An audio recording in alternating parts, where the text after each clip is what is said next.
Welcome back to Leaving Academia, Becoming a Freelance Editor. I'm your host, Paulina Cossette. Today I'm talking with Autumn Knowlton, an academic editor and dissertation coach who specializes in filling the gap left by less-than-attentive advisors in their role mentoring graduate students. Autumn has a PhD in educational studies from the University of British Columbia, and she has an interdisciplinary background that made it difficult to find a job that was a good fit when she graduated and went out on the academic job market. While she was applying to faculty positions, she created a profile on Upwork and used her experience editing colleagues' writing to start a side hustle to carry her through the academic job search. Little did she know that this would become her dream career and lead to years of success as a dissertation coach and editor. In this episode, Autumn shares some great advice on finding clients and working with graduate students. This will be helpful for anyone who's thinking about using your existing skills in a new role as an editor or coach. To learn more, go to acadiaediting.com/become-an-editor, where you can get my full video series on how to become an academic editor or coach. Now, here's my interview with Autumn Knowlton. Welcome to Leaving Academia, Becoming a Freelance Editor, the podcast. I'm your host, Paulina Cossette. In 2019, I was a political science professor who was fed up with the stress and hostility of academia, not to mention the low pay. I left my tenure-track job and went from barely surviving to thriving as a freelance academic editor. Today, I own Acadia Editing Services, an editing and coaching business that brings in 6 figures a year. In this podcast, I'll discuss the challenges of academia, what academic editing involves, and what life as a freelancer looks like. If you're willing to jump outside your comfort zone, it is possible to find joy, true flexibility, and a profitable and rewarding career as an academic editor. Thanks for listening. Today on the podcast, we have Autumn Knowlton. She is a former academic and a PhD, and she now owns her own academic editing and coaching business. Welcome to the podcast, Autumn. Hey, thanks for having me. So why don't we start off? Maybe you can tell us a little bit about your academic background and how you got through grad school and then ended up transitioning into editing. Well, so I would say my academic career was anything but a straight line. When I started grad school, I wanted to be a literary translator. I was studying Spanish, so I got a master's degree in Latin American literature. Then I realized that I wasn't really interested in doing a PhD that would have me focusing on a lot of literary theory, and that no matter how much education I got, I would never really feel like a native speaker of Spanish. So that kind of pushed me away from pursuing a PhD in Spanish. And instead, I was teaching Spanish for a couple of years at the university level, at community colleges. And then I kind of realized it was a little bit boring to teach the same thing every year because grammar, stays the same. The things that students need to learn, the vocabulary, the order of conjugations you teach, that stays very much the same. And as much as I love Spanish and I loved learning it, didn't necessarily want to be doing that, especially as an adjunct, which is what the reality was going to be, is I was going to be an adjunct at a community college. So I decided to go back and get another master's degree in international education. Again, focusing on Latin America, which has been my passion, but thinking about the role of education and development, thinking about perhaps working in the NGO world in Latin America. When I got to Washington, D.C., I did my master's there at George Washington University. When I got to D.C., I realized that it was kind of a corporate world. It felt like a rat race. The rat race I had always tried to avoid by being an academic and reading and studying. And I realized if I actually wanted to be in that world, I was going to have to make ethical compromises and do things that I didn't necessarily want to do.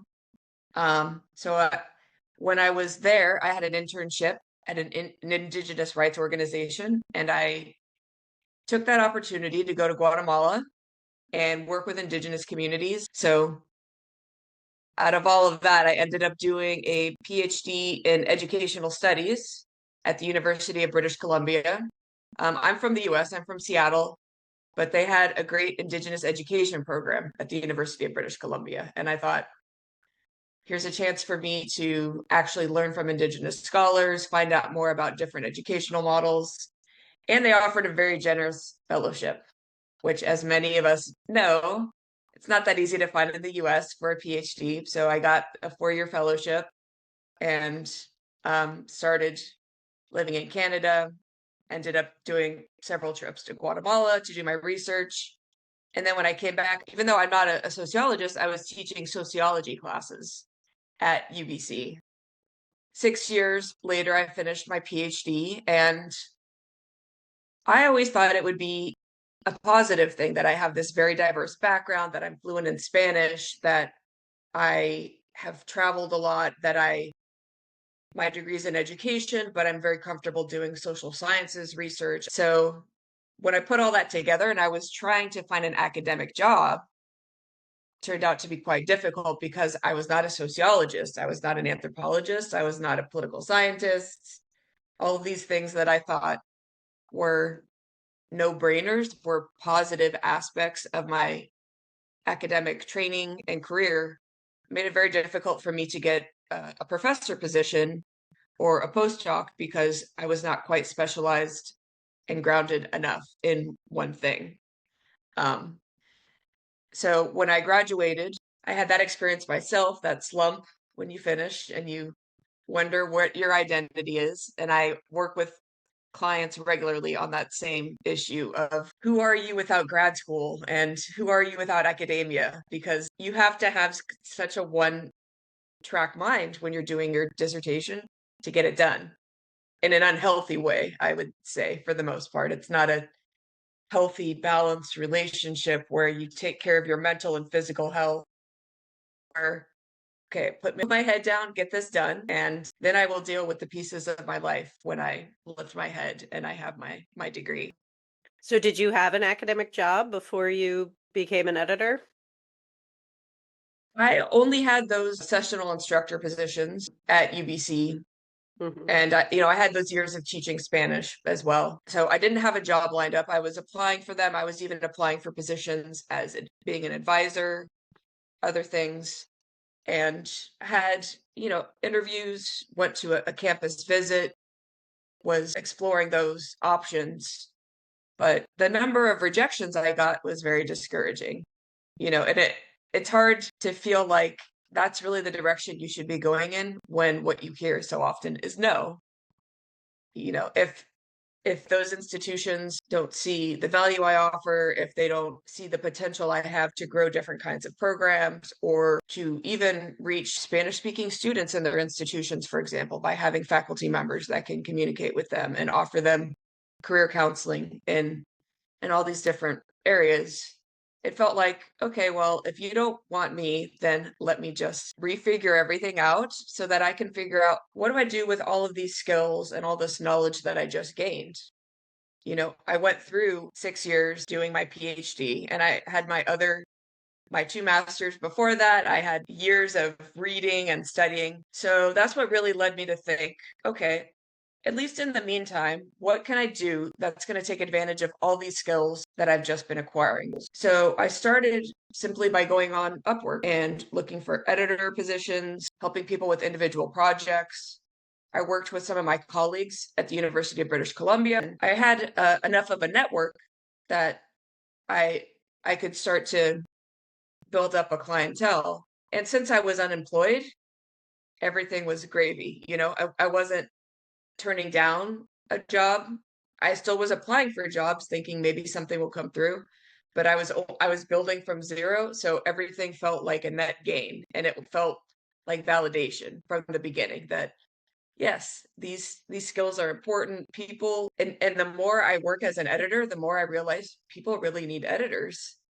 I didn't use one for my own dissertation apart from my advisor, Claudia Rutenberg. She taught me how to do the editing I can do today because she knew the right questions to ask. She didn't do the thinking for me. She pushed me to really develop my own thinking and to take ownership over it.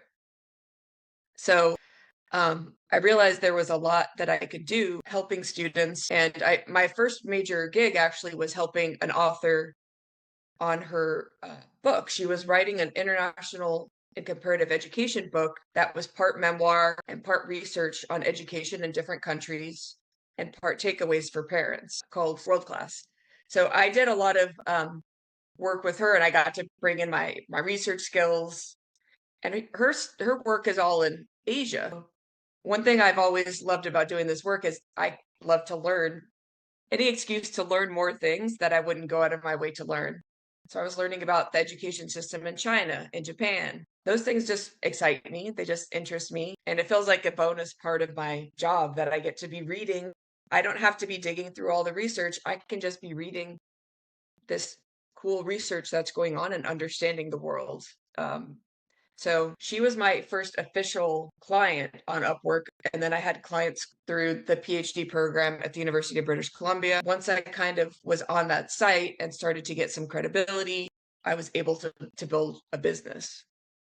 Yeah, I think a lot of freelancers start out on sites like Upwork and they get frustrated because if you don't have any reviews, people understandably, clients are going to hire the editors who have all the positive reviews, and so it could be a tough way to start. But what are some other ways that you found success in attracting clients? How did you move from was it just like a snowball effect, like you started getting more and more referrals, or how did you go from Upwork to working more with private clients directly? Or maybe you're still on Upwork, I don't know. So I am on Upwork. It's not where I get the majority of my clients, but it is an easy landing pad. A lot of times, what I find is that people are looking for me or someone like me because they're not getting the supervision they need in their program. And that could be starting from their research proposal that they can't get definitive answers. They can't get their supervisor to read their work to give them feedback. I was lucky and got a lot of editing support from my supervisor. But I meet clients, for example, who are in totally online PhD programs. And that's a whole nother set of challenges because they don't have personal relationships. And I find it disconcerting, but a lot of those programs use rubrics for their dissertation. And they want a PhD student to follow a rubric in this section, directly answer this piece of it. For me, I say I find that upsetting because one of the things I enjoyed so much about doing my PhD was the intellectual work of making it all work. It's not easy. And I also, it works well as being someone who's self employed. I don't really want someone to boss me around in a way that's not conducive to my own growth. I don't want to follow someone's checklist and feel like they're not offering their individual wisdom to me. And so some clients came through online programs needing more support, or they're enrolled in a program where they just don't get much attention from their supervisor and they need a sounding board. I don't think most students have a good orientation to what the whole thing is going to look like. And so that's when I added coaching. In my editing practice, I'm kind of bossy. I'm kind of direct. I want to put a lot of questions. I'll ask, what do you mean by this? Or maybe I'll suggest maybe you should explain this in an earlier section. Or I don't have a problem moving whole paragraphs around because I'm the surrogate reader. I'm not a member of their committee. And I'm more than just an editor because I'm not simply concerned about P's and Q's. I'm often thinking of multiple things at the same time. That's something that surprised me when I started editing is that we very much, we're not just, taking our red pen to a document, so to speak. It's very much a nurturing role and a coaching. Even if you're not doing formalized coaching, you're still doing coaching, like I think the process of academic publishing is so challenging that many authors need, not just your edits, but to hear like, is this good? Did I do this well? Do you think it's going to get published? And so there's a lot of space to step outside that editor role. But it's also, I think, an opportunity to practice our teaching skills. I think many of us really enjoy teach or we enjoy a Yeah. lot about teaching in academia. And when we leave that, or if we're thinking about leaving it, we're afraid that we're going to miss it. I think that's a huge benefit too of being your own boss and being an editor is that you can still teach at the same time. Mhm. So I'm curious, as you brought in that coaching aspect of your business, I'm curious how you structure that. So you said that you work with a lot of students, chapter by chapter. How do you, Yeah. if you're doing specifically a coaching relationship, which probably also involves some editing, um, Yes. is this is it an hourly setup, or do you have coaching packages, or how do you structure that with a grad student when you're starting out working with them? Yeah. I usually don't have a certain package. Normally, I charge the same rates for editing as I do for coaching. I try to make it as organic as possible. I am aware that some clients are working full time while they're doing degrees, especially people who are doing EDDs. They're often working. So what I usually do is I have for right now my hourly rate is $60 an hour for editing and coaching. And so it's very fluid. The ideal situation is to have accountability meetings or check-in meetings where I feel like a meeting with me really motivates my clients to have certain things done at a certain time. We'll say, you know, I just met with a new client and I said, okay, by the time we meet next week, I'd like you to have the outline of your whole thesis. It's an MFA thesis, as well as the timeline for when you expect to get things done in order to have the defense date you want in March. So we usually start, I try to get some structure in place. And then ideally we meet on a regular basis to set new deadlines, new goals, figure out what's going on, adjust. Part of what I do is help people. Real life is complicated. A lot of my clients have kids. Some of them have full-time jobs. They are also maybe looking for jobs. They're conducting their research. They may be struggling with clear instructions from their supervisor or their committee. So I kind of along the lines of teaching, I'm trying to give them positive support, figure out solutions for things, make things manageable. Because if you say something like, okay, go sit down and write your dissertation, that's terrifying. But what we can say is, okay, so this week you're working on this section of your literature review. And let's think, do you need to find some more sources for that? By the time you talk to me next week, why don't you send me a draft of that part of your literature review? So I try to keep a positive kind of accountability. And then if they don't meet that, they know I'm not going to be upset with them. There's no punitive side to it. It's okay, so this is where we're at now. Let's think about any adjustments we need to make. Why did this turn out to be too much? I try to help people manage their schedules. And, for me, I have I have my every day I have a list of things I want to get done. That includes life things as well as work things. I have an Excel spreadsheet for the week that I adjust every day, and I say I'm doing plan this many hours with these clients, so that I know kind of how many billable hours that I'm doing.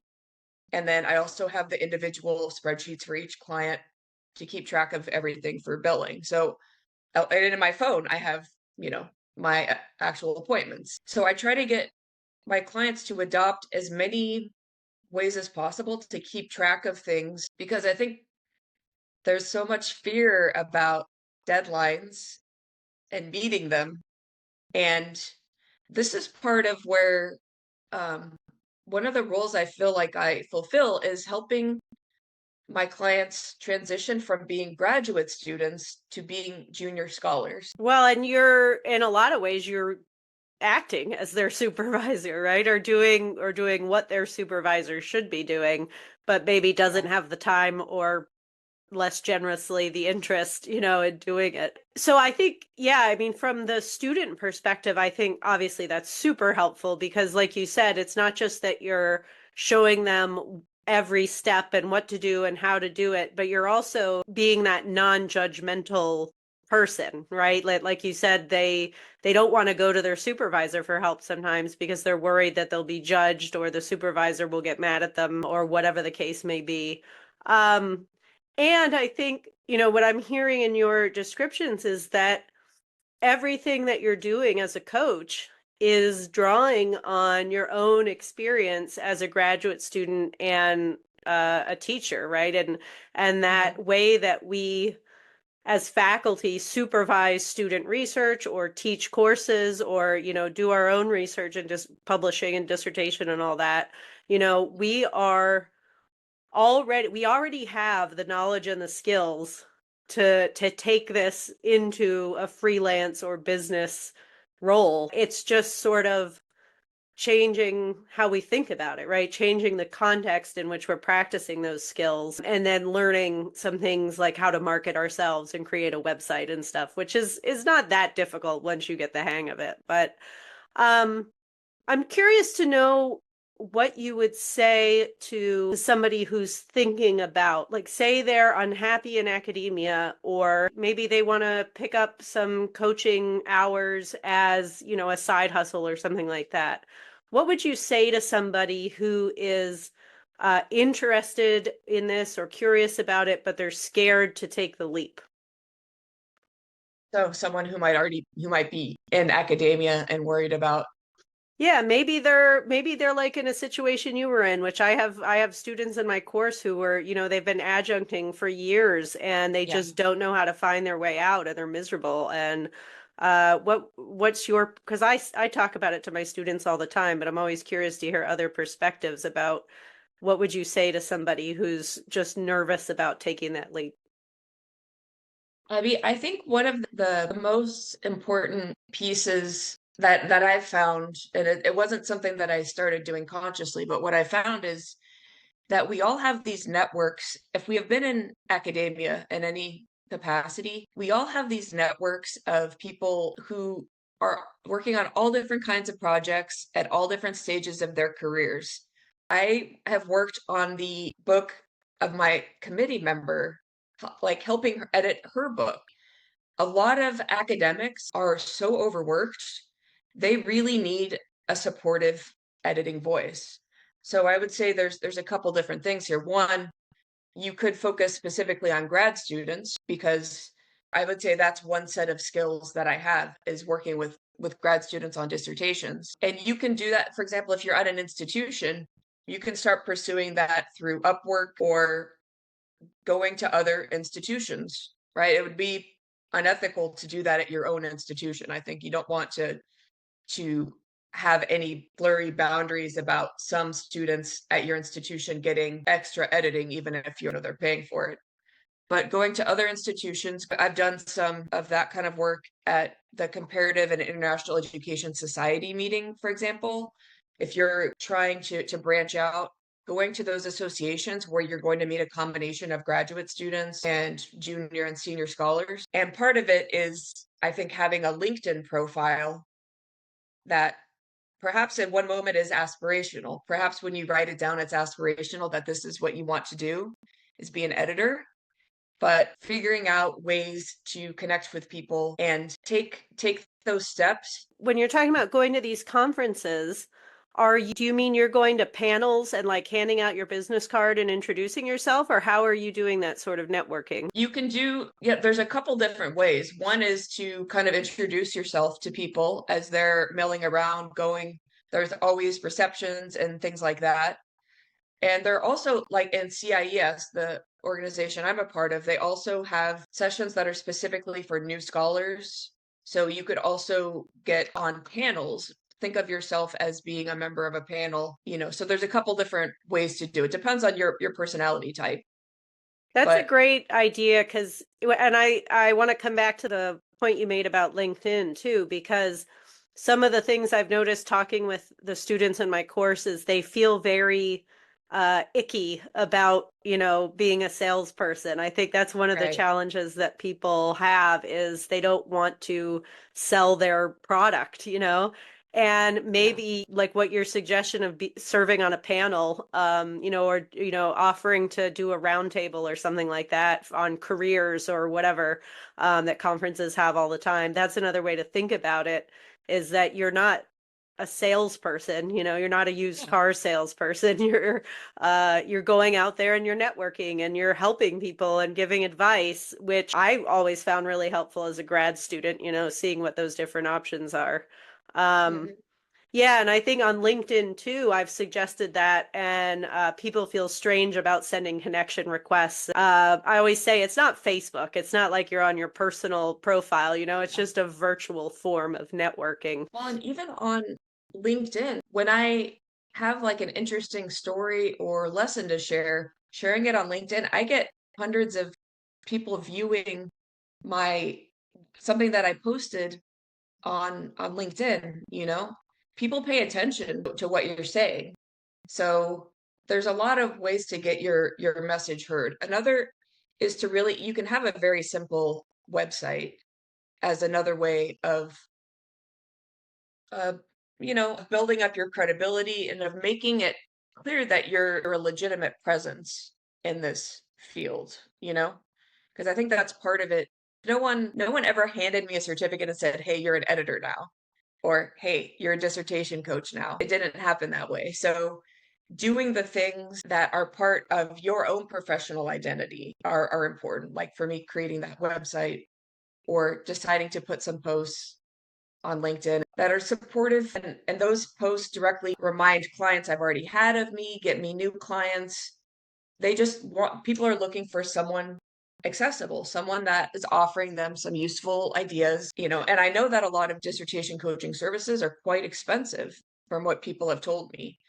And I have to live and pay my own bills, but I also know that grad students, if they don't typically have money either, they're struggling. So there's a balance I'm always trying to strike of charging an amount that because I wish they were getting the support they needed in their PhD programs.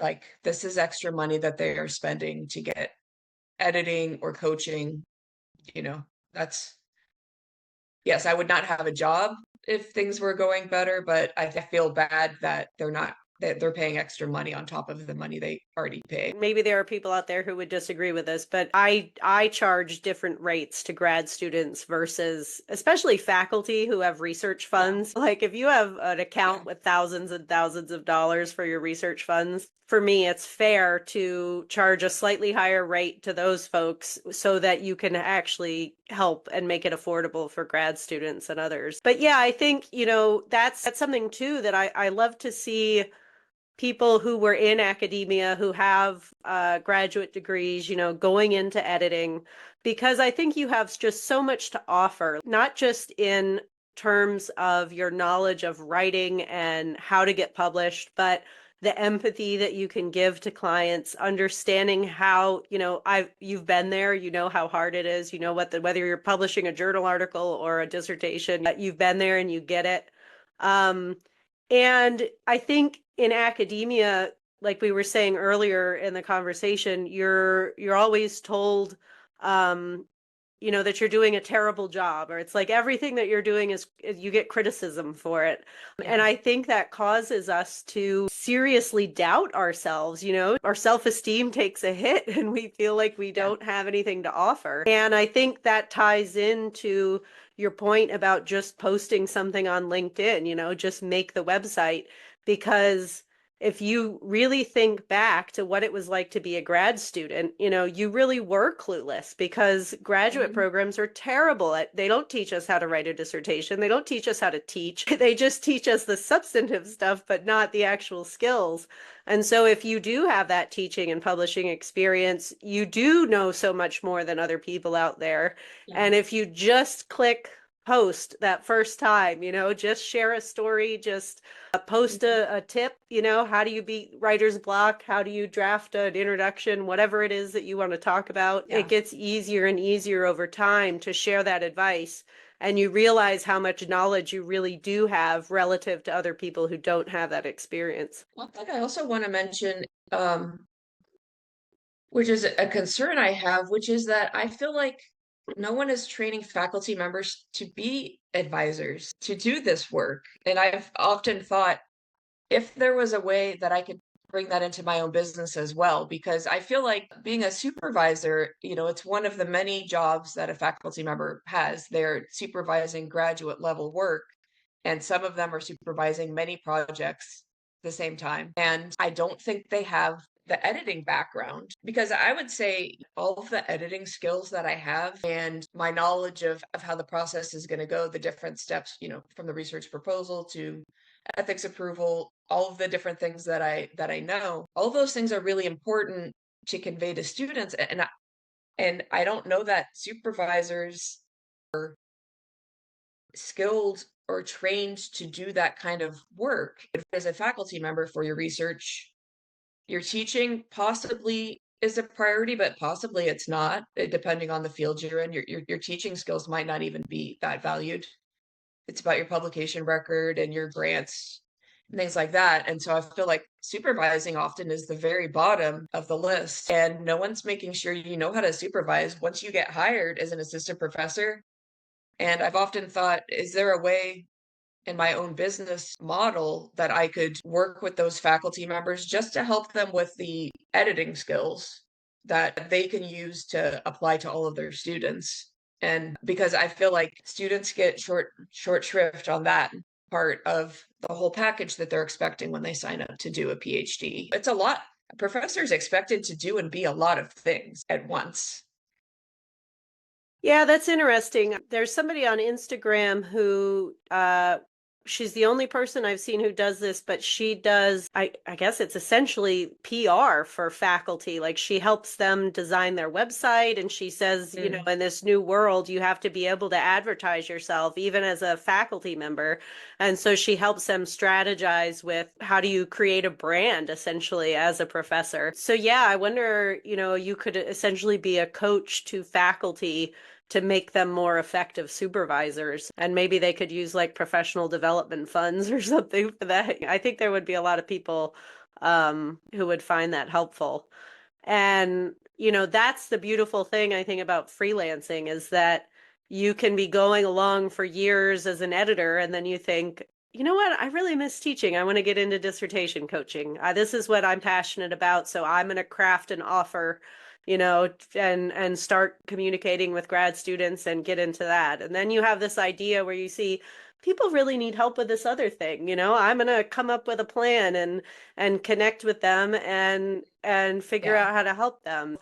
That's awesome. I think that's so great that you're doing that. One thing that was kind of in the questions you sent to me before this was how people can kind of figure out if they want to move into editing or what things they should think about before making that kind of a move. I mean, obviously, I think the first one most of us think of is financial, is worrying about transitioning from perhaps a steady, if overwhelming job to something that's so flexible that it might be unstable. I definitely have to deal with fluctuations depending on the semesters, like around December, it's very slow.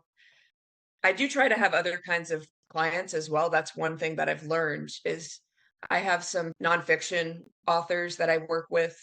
So they're not on an academic schedule, or sometimes I do proofreading or technical associations. Something I've worked on in my own practice is trying to diversify my clientele. So that's one thing I would say helps with the instability.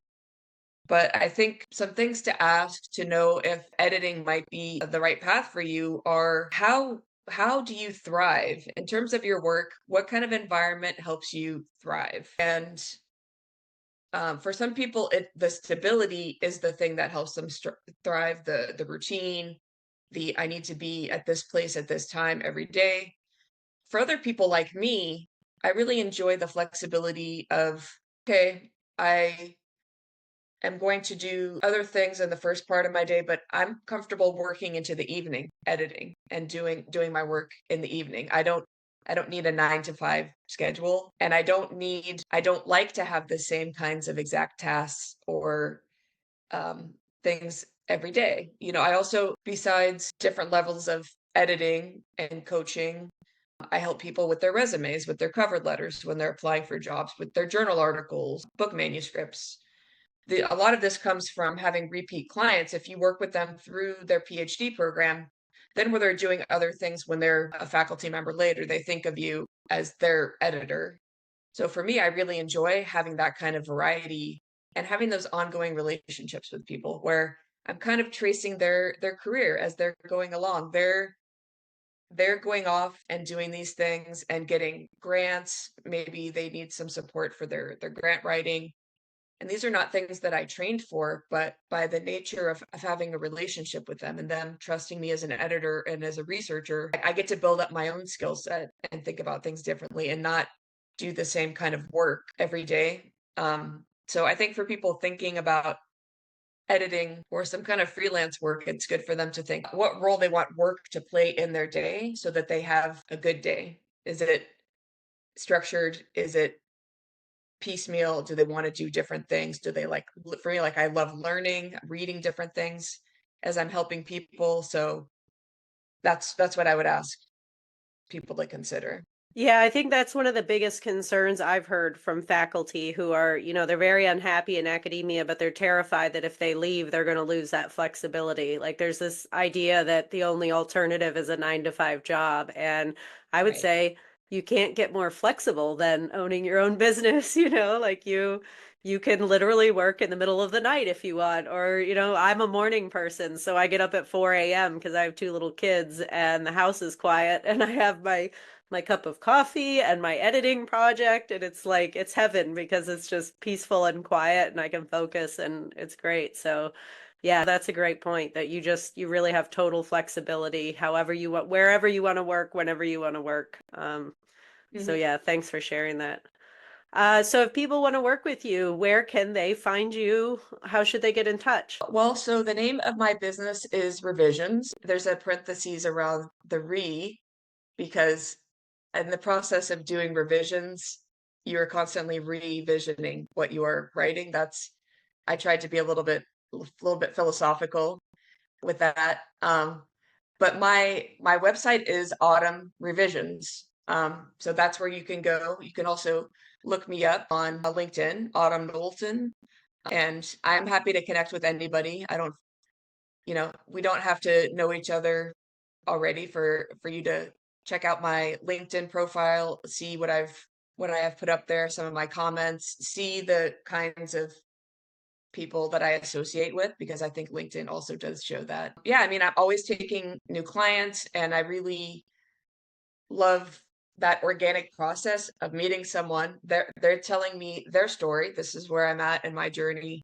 And we kind of figure out, okay, what role do you need me to play in that? How can I help? Because there's not one fixed approach. We don't all sign one contract for a certain number of hours or, a deliverable. It's really, let's figure out, what do you need? What can I offer? I'm also on Upwork under my name, Autumn Knowlton. I think I have a 97% success rate after 7 years. So it's a pretty high, rate. Um, That's so yeah, great. very, very accessible. Normally Good. my hair, in my pictures, my hair is blue. My hair is not blue right now. It's kind of on the pink side, but um, That's cool. All right. Well, I will put the links in the show notes, but if anybody would like to get in touch with Autumn, please go to her website, autumnrevisions.com. And as she said, connect with her on LinkedIn, follow her, see her, what she's posting, use that as a model. And if you want to work with her, send her a message and you can move forward making a plan together. Thanks, Autumn, for joining me.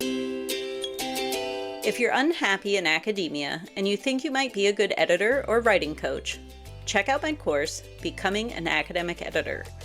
This digital course is paired with a 12-week group coaching program to support you through your decision to leave academia or not, and to start building a profitable and rewarding academic editing business. Learn more by going to acadiaediting.com/become an editor. Thanks again for listening. I'll see you next time.